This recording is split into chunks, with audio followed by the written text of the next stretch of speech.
Olá pessoal, sejam bem-vindos a mais uma aula do nosso treinamento.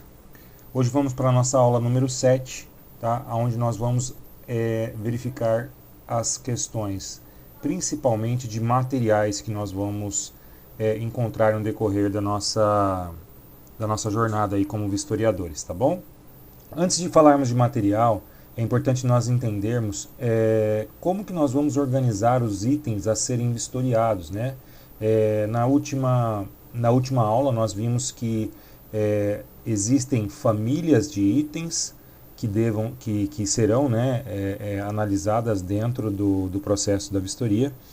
E então, dentro dessa questão de famílias de itens, qual seria uma ordem, né, mais interessante para que eu pudesse não perder tanto tempo na hora de fazer minha vistoria? Nós criamos uma ordem que, inclusive, ela é contemplada dentro do nosso aplicativo, tá? E é com ela que nós vamos trabalhar daqui para frente, tá ok? Então vamos lá. É importante organizar de forma com que os itens vistoriados irão aparecer em seu laudo. Portanto, orientamos que seja feita uma ordem e que esta seja uma constante, de baixo para cima, começando piso, parede, teto e luminária, e em seguida uma ordem de funcionamento, tomadas, janelas e portas. E por fim, todos os itens que não tenham relação direta com um desses anteriores, que aqui vamos chamá-los de outros, que poderão ser instalações hidráulicas, móveis, utensílios, equipamentos de refrigeração, áudio e vídeo. Então, todos os outros equipamentos que não estão listados, né, todos os outros itens que não serão listados nessas 7 primeiras famílias. O que é preciso se atentar é que os subitens que estejam diretamente vinculados a esses itens devem ser citados também nessa ordem. Por exemplo, um piso que tenha soleira, é importante que esta soleira seja identificada junto ou logo na sequência do piso, pois, para quem estiver verificando o seu laudo, é mais prático, uma vez que, olhando para o chão, também comprovar as condições dessa soleira. Outras correlações comuns: paredes, apliques de gesso, nichos, em caso de paredes de banheiro, tetos com moldura e rebaixamento e forro, luminária, ventilador, pendente, globo, soquete, janela, cadeado, película, porta, olho mágico, placa de identificação, fechadura. Pessoal, esses são subitens que estão correlacionados a cada um desses itens aí. Então, o que isso quer dizer é o seguinte, vamos dar um exemplo aqui.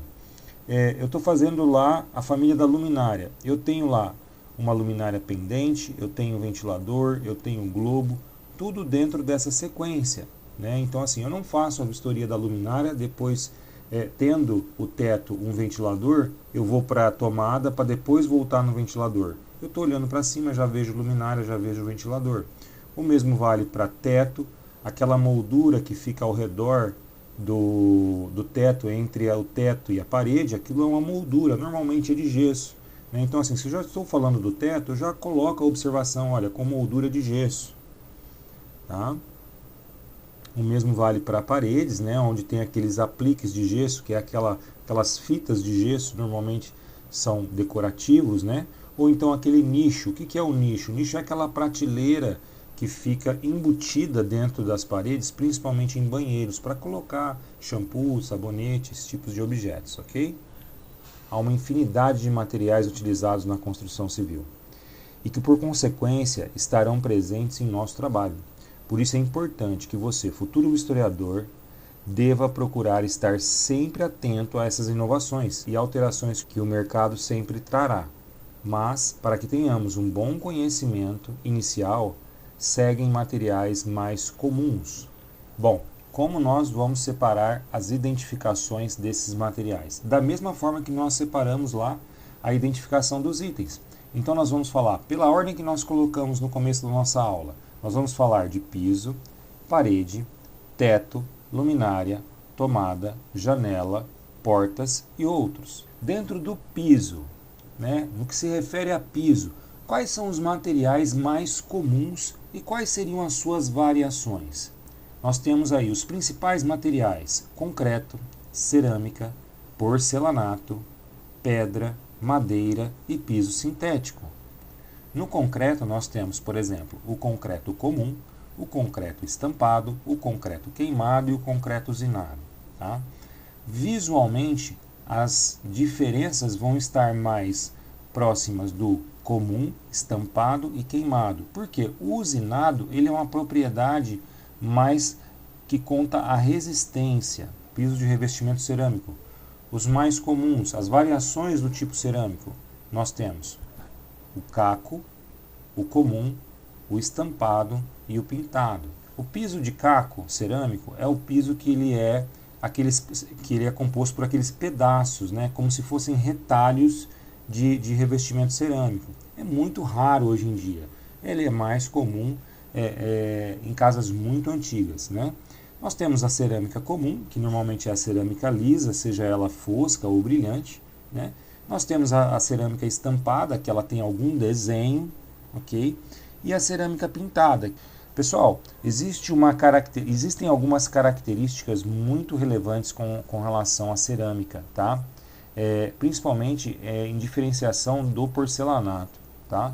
A cerâmica tem como seu principal diferencial do porcelanato algumas características, como por exemplo, o tamanho da peça. Normalmente as peças cerâmicas não são tão grandes.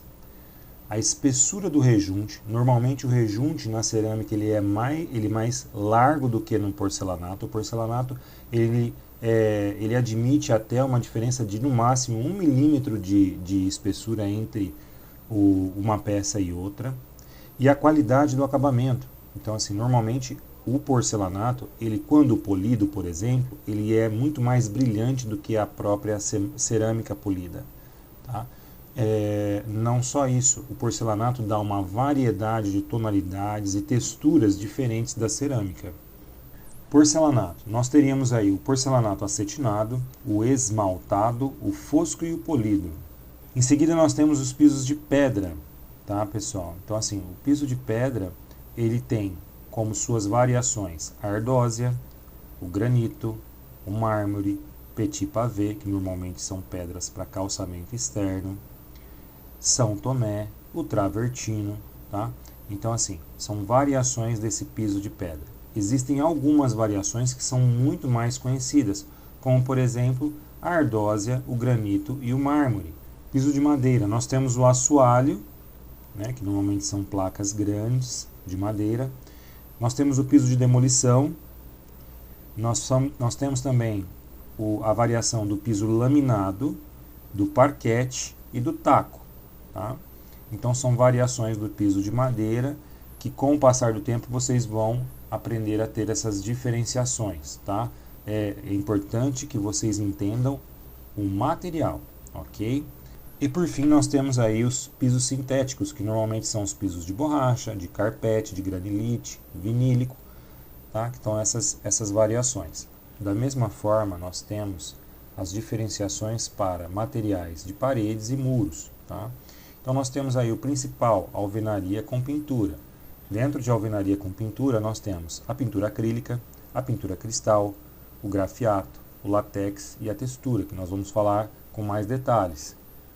Temos também a alvenaria com revestimento, que é muito próximo do piso com revestimento, ok? Onde nós temos também as variações de revestimento cerâmico, revestimento de madeira, de pedra, de porcelanato, revestimento sintético. Há também as paredes e muros de concreto, né, que podem ser de concreto comum, ou de concreto usinado, ou concreto protendido. Tá? Isso vai depender do tipo de construção que você vai estar vistoriando, mas é importante entender que é uma parede de concreto, ok? E não, por exemplo, uma parede de alvenaria. Tá? Temos então as paredes de drywall ou gesso, né, que nós teríamos aí dentro da parede de drywall ou gesso as variações de pintura muito semelhantes às pinturas referentes às paredes de alvenaria. Né? A questão está justamente na composição da parede em si. Tá? Então é importante que vocês, enquanto estão fazendo as vistorias, né, se percebam que a parede possui uma espessura menor do que as demais. Uma outra característica que chama atenção referente às paredes de drywall, normalmente elas não têm rodapé, tá? E elas servem simplesmente para fechamento mesmo do ambiente. E é claro que se você bater na parede, você vai perceber que elas são ocas, né? Elas dão o som de oco. Temos então as cercas, né? Que não deixam de ser paredes ou divisões, né? Temos aí as cercas de concreto, de alambrado, de madeira, de metal. Tá? É mais para que vocês possam entender que dentro do nosso sistema nós subdividimos os materiais referentes a esse item paredes dessa forma, tá? Com relação ao teto, nós temos aí, dentro de laje, nós temos a laje sem pintura, que é aquela laje que é aparente, está lá o chapisco ou mesmo até os blocos, né? Nós temos a laje com pintura, que também obedece os mesmos critérios das pinturas, dos acabamentos de pintura de parede. Temos a laje com revestimento, que também pode ter o mesmo tipo de revestimento de parede. E aí temos os tipos de forros, né, que normalmente nós entendemos a existência desses 3 tipos, PVC, madeira e sintético. Tá? Nós vamos ver algumas imagens para que todos possam entender melhor essas variações. Bom, pessoal, em se tratando de piso, nós temos aqui o piso de concreto comum. Vejam que ele é bastante fosco, normalmente utilizado em ambientes industriais. Temos o piso de concreto queimado, né, que ao contrário do piso comum, ele apresenta um brilho. E aí nós temos também o piso de concreto estampado. O piso de concreto estampado, essa estampa, esses desenhos que tem no concreto, eles podem ser de várias formas, tá? Mas aí quando você percebe que há um piso que ele é de concreto e que ele apresenta esses desenhos, é concreto estampado, tá bem? O piso de bloco de concreto intertravado, também, tá? É muito comum para ambientes externos, para ambientes industriais, pátios, ok? Aqui nós temos o mais comum dos tipos de piso existentes, que é o piso de cerâmica. Vejam, pessoal, é um piso brilhante, porém, o tamanho da sua peça, ele não é muito grande, ele normalmente é de 40 por 40, 50 por 50, 60 por 60 centímetros, e há um espaço entre as peças, né, que nós denominamos de rejunte, bem grande, se comparado, por exemplo, com o porcelanato, tá? A sua quantidade de cores, a sua variedade de cores e desenhos também é bastante limitada em comparado ao porcelanato. O porcelanato, por sua vez, é esse piso que nós estamos encontrando aqui. Vejam que a linha, praticamente, né, o rejunte é praticamente uma linha muito fina, tá? São peças bem maiores, ok? Se você olhar o rodapé, você vai perceber, se não for um rodapé embutido, você vai perceber que no rodapé a espessura da peça, né, ela é bastante grossa em comparação, por exemplo, com o revestimento cerâmico, tá? São características, são pontos que devem ser observados para você entender a diferença desse piso para esse piso aqui. Essa é a ardósia, tá? Normalmente ela tem essa aparência manchada, tá? As ardósias, as cores de ardósias mais comuns, cinza e verde, tá? São pedras de boa resistência, tá? Já foram muito mais utilizadas do que são utilizadas hoje. Ou seja, você vai encontrar, normalmente, dependendo da região do país, você vai encontrar essas pedras de revestimento em casas mais antigas, ok? Granito, ok? É uma pedra também com uma boa resistência, ok? Acredito que entre o granito e o mármore existem peças de granito até mais resistentes do que o mármore. Porém, a diferenciação do granito, para que você, visualmente, como vistoriador, possa entender qual que é a diferença de um granito para um mármore, está em seu desenho, tá? Está em sua estampa. Veja que o granito apresenta pontos, como sendo a sua característica de estampa. Já o mármore apresenta em sua característica linhas. Essa é a principal diferenciação entre granito e mármore. O mármore também possui uma grande variedade de cores que o granito não possui. O granito normalmente possui tons mais amarelados, tons pastéis e tons de cinza. Já o mármore possui uma infinidade. Dando prosseguimento, nós temos aqui as pinturas, ok? Nós temos na primeira foto aqui uma pintura látex, é a mais comum. Ela se caracteriza por ser uma pintura fosca, normalmente fosca, né? E de um acabamento simples, tá? É uma pintura que normalmente é utilizada em residências de médio e baixo padrão. Também dá um bom acabamento e ela também é uma tinta muito utilizada porque ela consegue cobrir bem pequenas falhas de acabamento, ok?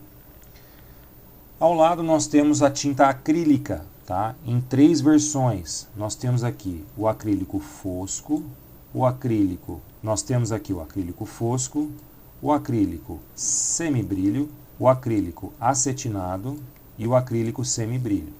A diferença entre uma e outra está justamente no seu grau de brilho. A fosca, assim como a tinta látex, ela não possui quase que nenhum tipo de brilho. A acetinada, ela possui um brilho mais suave e a semibrilho, ela possui um brilho mais intenso. Bom, então como eu consigo diferenciar, já que o fosco e o látex são tintas muito próximas, em termos de brilho, como que eu consigo identificar essa tinta então, como que eu consigo diferenciar esses dois tipos de tinta? Pessoal, a questão está muito ligada com relação ao acabamento do imóvel, tá? E ao valor dessas tintas, né? Normalmente, uma tinta acrílica de primeira linha, ela costuma custar 2 ou até 3 vezes mais do que uma tinta látex. Então, assim, a pessoa que vai fazer uma pintura, uma reforma na sua casa, que vai utilizar uma tinta acrílica de boa qualidade, ela vai procurar ter com que as paredes que vão ser aplicadas essa tinta tenham um bom acabamento. Por quê? Porque, diferentemente da tinta látex, a tinta acrílica, mesmo sendo ela fosca, ela vai aparentar todos os defeitos, ou ela vai mostrar com mais evidência os defeitos dessa parede, tá? Então, concluímos que em imóveis mais simples, a tinta mais comum vai ser uma tinta látex. Em imóveis de médio ou alto padrão, normalmente com um bom acabamento de parede, ele vai ser utilizada a tinta acrílica.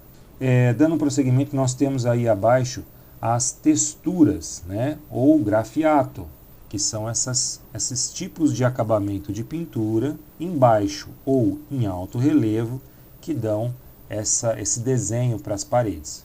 Texturas cristais, que diferente do grafiato ou da textura comum, ela apresenta realmente um brilho, né, ou seja, cristais que vão estar dando uma brilhosidade maior para a parede, tá?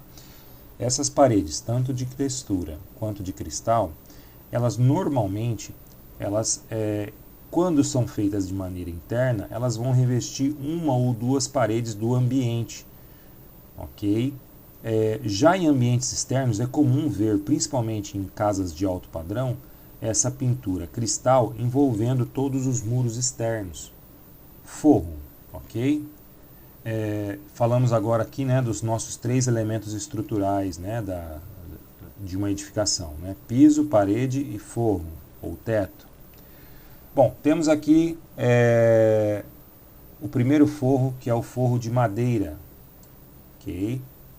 Bem comum, bem fácil de se verificar.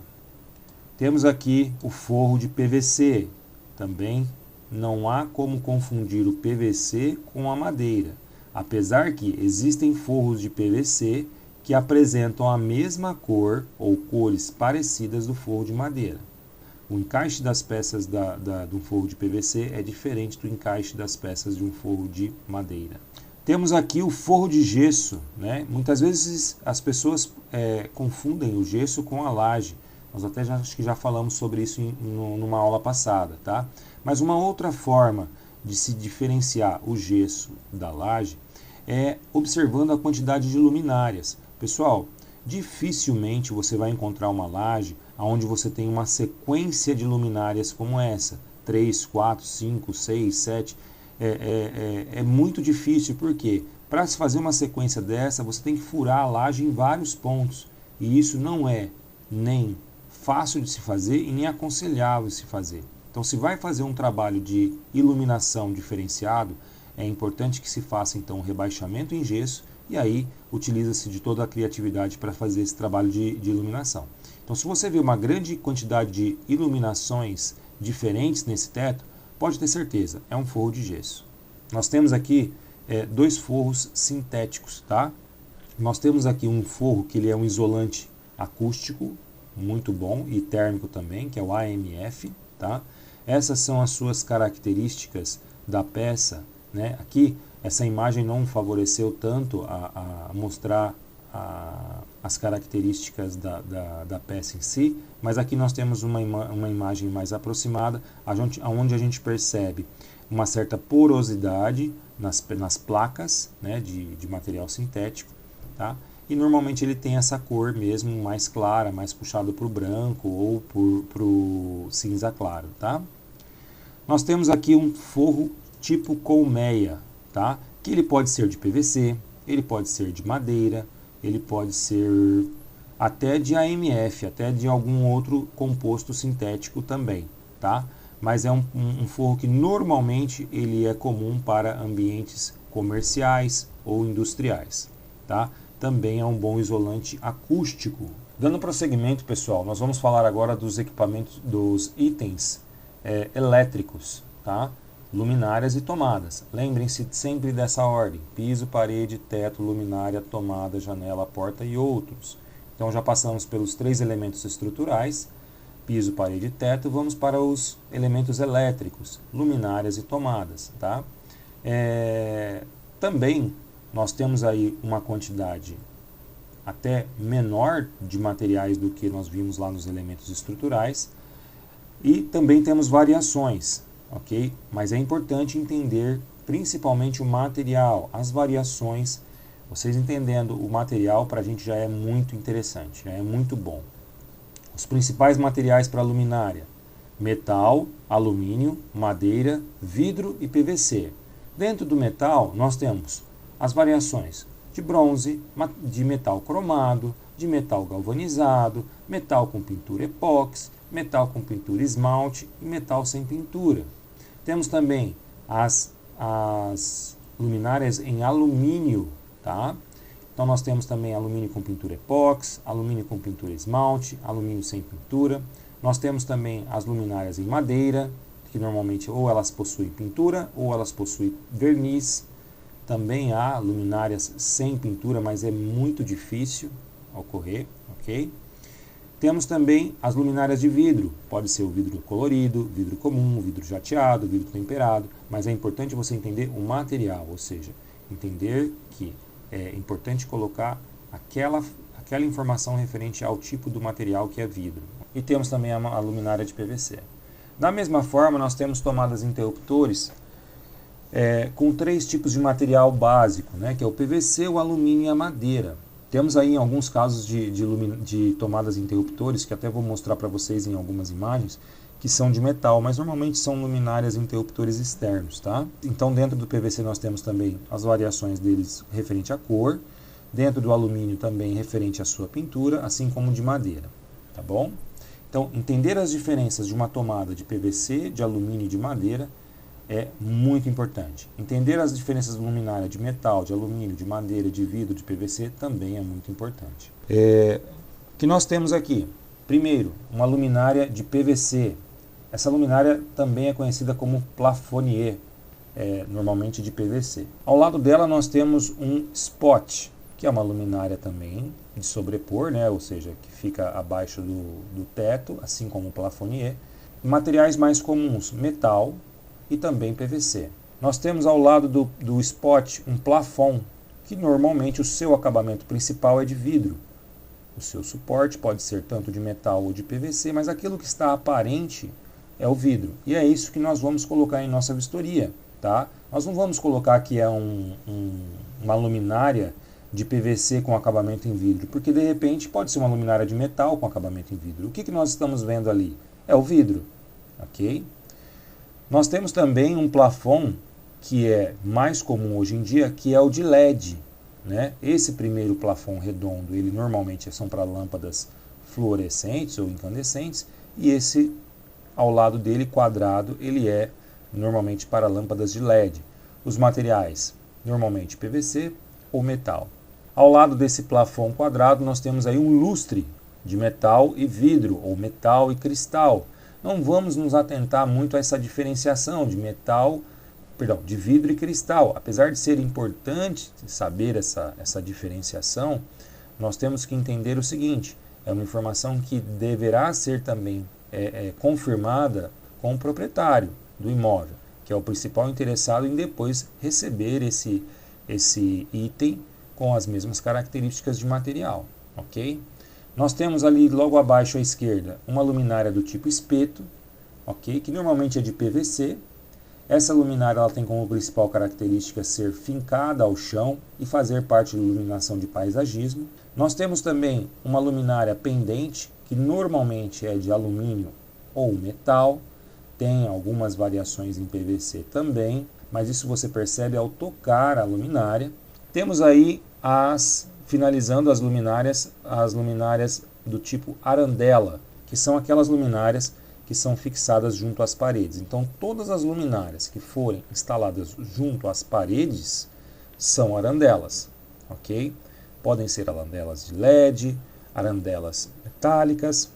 Bom, dando prosseguimento, nós temos aí a parte de tomadas e interruptores. Da esquerda para a direita, de cima para baixo, nós temos aí a nossa tomada e interruptor mais comum, que é o de PVC. Ao lado dele nós temos aquela tomada e interruptor que eu mencionei para vocês, de metal, normalmente para instalações externas. Porém, ao lado dele nós temos também espelhos de tomadas e interruptores de metal também, que às vezes nós chamamos até de colonial, né, pelo próprio desenho dele. Temos que tomar muito cuidado. Existem alguns espelhos plásticos de PVC que imitam muito bem o espelho de metal, tá? Então, cuidado, quando encontrarem espelhos com esse desenho, certifiquem, né? Toquem ali, batam levemente para entender se aquilo é plástico ou metal. Logo abaixo à esquerda nós temos ali um interruptor de alumínio, um conjunto de interruptor e tomada de alumínio, que também é só percebido através do toque. Tá? É preciso tocar ele para entender que a diferença da textura dele com relação ao PVC é diferente. E ao lado dele nós temos os espelhos de madeira, os espelhos de tomada de madeira. Pessoal, essas características elas estão sempre ligadas aos espelhos, tá? Dificilmente elas estarão ligadas ao módulo, dificilmente elas estarão ligadas ao módulo, ou seja, ao botão ou ponto de conexão da tomada, porque esses normalmente são de plástico. Como é usual as fábricas criarem os módulos em plástico, nós consideramos então a diferença do material ligada ao seu espelho de acabamento. Vamos lá, janelas e vitrôs. Da mesma forma, nós temos aí 4 variações de materiais, ok? Sendo eles metal, alumínio, madeira e PVC. Também com as suas devidas variações. O mesmo vale para as portas, que também são de madeira, metal, alumínio e PVC. Saber diferenciar uma porta e uma janela de metal e de alumínio é muito importante, tá? A de madeira ela é mais evidente, a de PVC às vezes pode vir a confundir com as de alumínio, tá? E nós vamos mostrar algumas imagens para ajudar isso na compreensão de todos. Aqui à esquerda, na primeira imagem, eu tenho uma janela de alumínio. E como que eu sei que essa janela é de alumínio? Pessoal, a principal característica está justamente no encaixe do vidro. As janelas de alumínio, janelas e vitrôs de alumínio, assim como as portas de alumínio, elas não possuem aquela famosa massa de vidraceiro. Tá? O que faz a vedação, o que faz o encaixe, né, do vidro junto à estrutura da esquadria são borrachas, ok? Então, tem borracha, ele está na dúvida, isso é metal ou é alumínio? olha no vidro lá que você vai saber. Outra coisa, o alumínio normalmente, para esquadrias, para janelas e portas, ele não é soldado, ele é arrebitado ou encaixado. Então você não vai encontrar marcas de solda como, por exemplo, nas janelas de metal. Vamos para a próxima janela, que é a janela de metal, a janela mais tradicional, né? Então nós temos aqui uma janela veneziana, que é fácil de se verificar a massa de vidraceiro aqui junto à instalação do vidro, ok? Assim como as suas dobras, né? E encaixes e até pontos em que esse material ele é soldado e não encaixado como na janela de alumínio, ok? Temos aqui à direita, no final à direita, as janelas de madeira, que são mais comuns de serem identificadas porque a própria característica do material ela é muito diferente dos outros dois que nós acabamos de citar, ok? Os vidros também são encaixados com massas de vidraceiro. E aqui o quarto desenho, a quarta foto, é uma janela de PVC, tá? Que se assemelha muito à janela de alumínio. A diferença está no toque também, tá? Diferentemente do alumínio, que ele é muito rígido, o PVC ele é mais maleável. Então, ao tocar, ao apertar com uma certa cautela, né, você vai perceber que o PVC você consegue deformá-lo um pouco, né, ou seja, apertar ali e sentir uma certa deformidade quando você está trabalhando com ele, tá?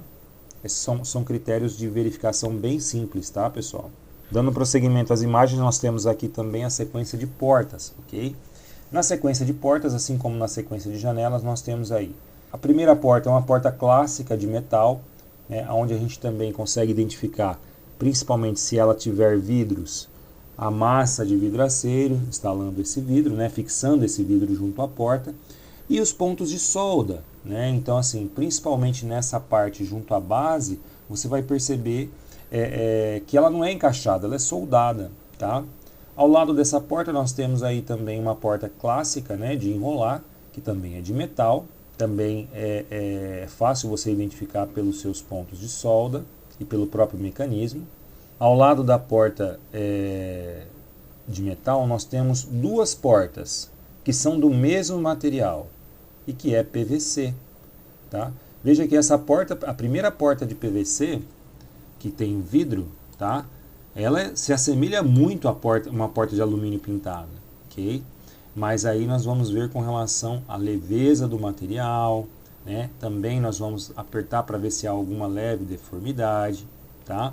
E normalmente, pessoal, assim como as janelas, as portas de PVC são muito caras em comparação aos outros materiais. Você dificilmente vai encontrar uma porta com esse tipo de acabamento, sendo ela de PVC, numa casa de padrão baixo, tá? Normalmente ela vai estar numa casa de alto padrão.